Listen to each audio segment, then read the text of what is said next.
दोस्तों, आज की कहानी है सासू माँ की पोटली।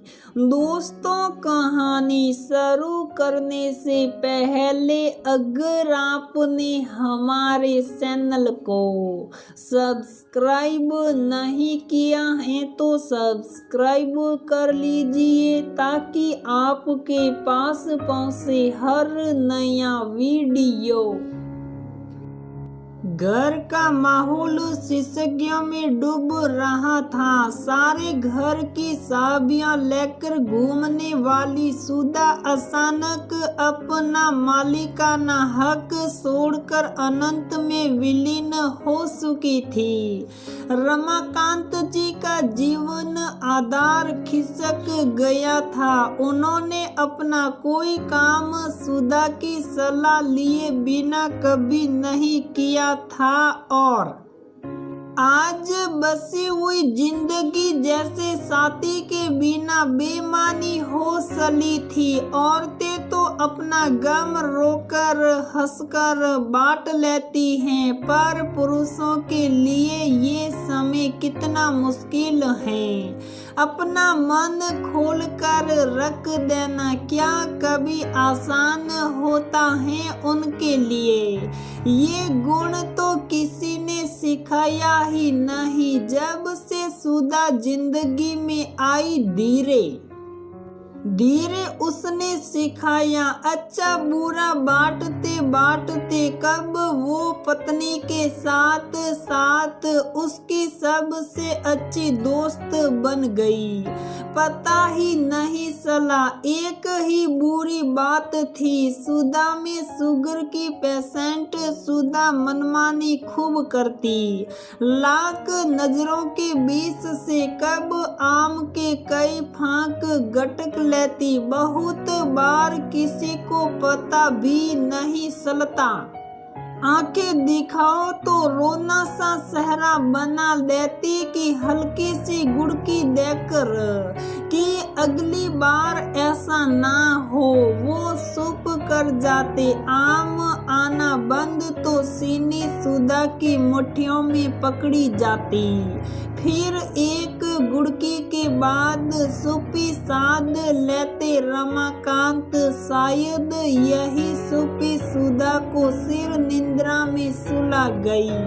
काश मैंने ऐसे किया होता। ऐसे कई सवालों से घिरे रमाकांत चुपचाप पत्नी के खामोश निर्जीव देह को निहार रहे थे। दिन भर बक बक कर दिमाग खाने वाली सुधा अब सहो भी तो एक शब्द नहीं बोलने वाली। कल ही तो दुनियादारी का पाठ पढ़ा रही थी और आज दुनिया में उन्हें अकेला छोड़ ना जाने किस गंतव्य को रवाना हो गई हैं। सुप साप देखते देखते सारी रस्में बीत गई और बहुत से रिश्तेदारों से भरा घर खाली हो गया। अब घर के लोग ही बस गए थे।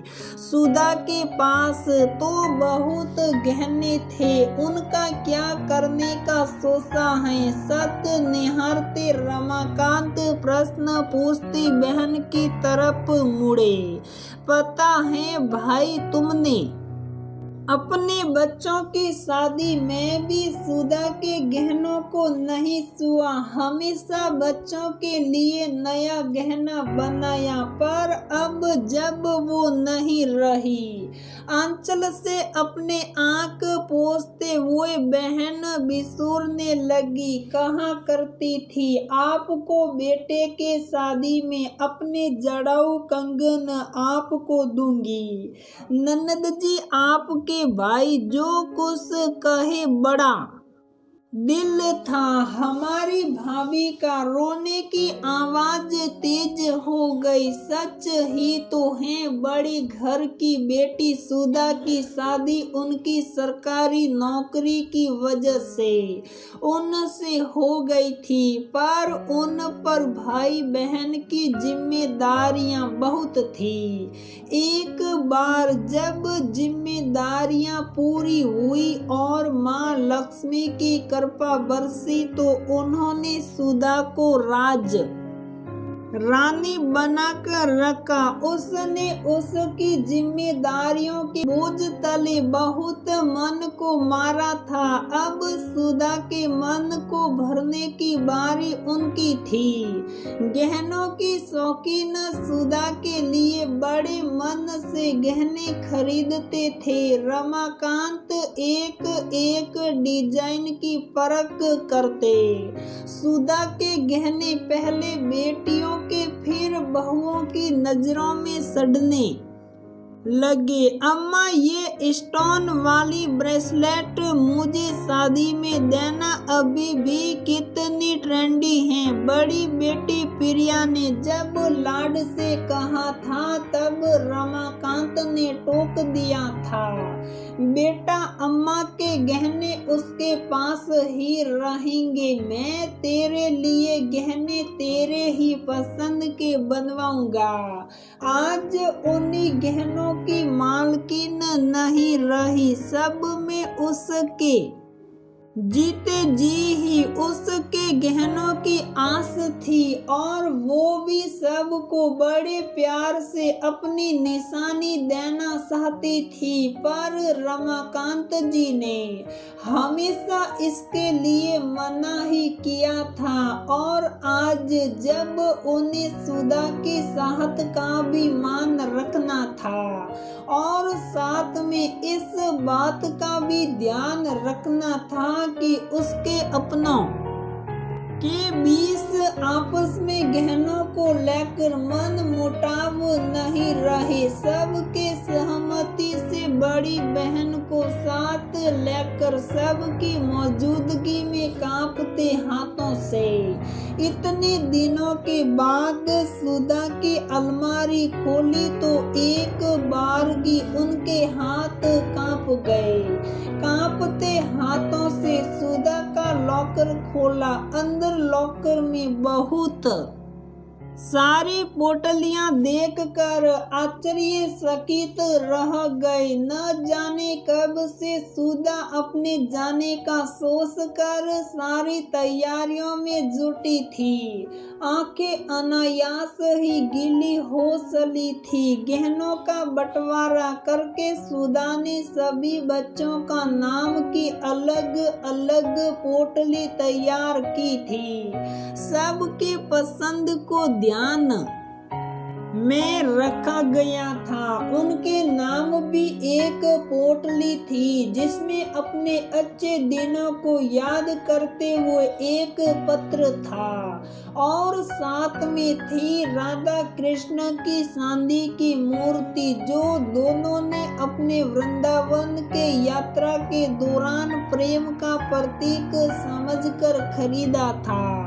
बच्चों के बीच में एक संतोष था और आंखों में माँ के लिए आंसू भी। बहन अपने नाम की पोटली सर पर लगाकर जोर जोर से रो रही थी। माहौल का भारीपन बर्दाश्त नहीं हुआ तो रमाकांत कमरे से बाहर निकल आए।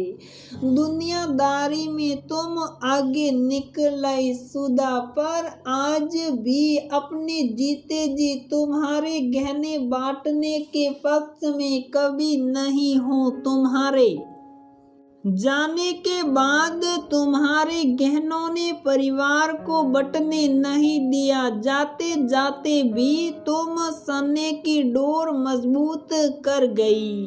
तुम बहुत समझदार निकली सुधा। कोई भी आदमी अमृत पीकर तो नहीं आता, पर जाने क्यों वह भविष्य की तैयारियां नहीं करता और एक समय ऐसा आता है जब उसकी ना समझी परिवार के बीच तनातनी असंतोष और दुख के रूप में झलक आती हैं। जिन बातों से कले की बुनियाद बन सकती हो उसके लिए लोग तैयारी क्यों नहीं करते।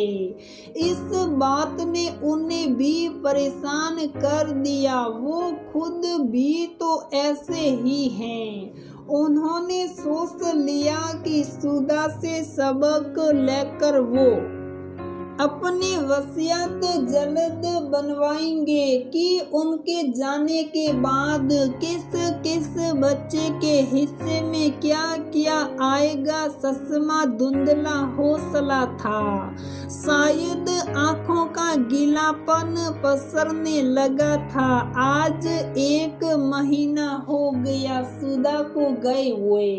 किचन में टिफिन लेने गए छोटे बेटे विकास और बहू सीमा की बात शीत बरामदे में बैठे रमाकांत जी के कानों में पड़ी। तुम्हारे समझ की नहीं है ये सब इन्वेस्टमेंट पॉलिसी, तुम अपना सुल्ला सक्का संभाल लो, वही बड़ी बात है। कहकर बाहर निकलते विकास को रमाकांत जी ने रोका।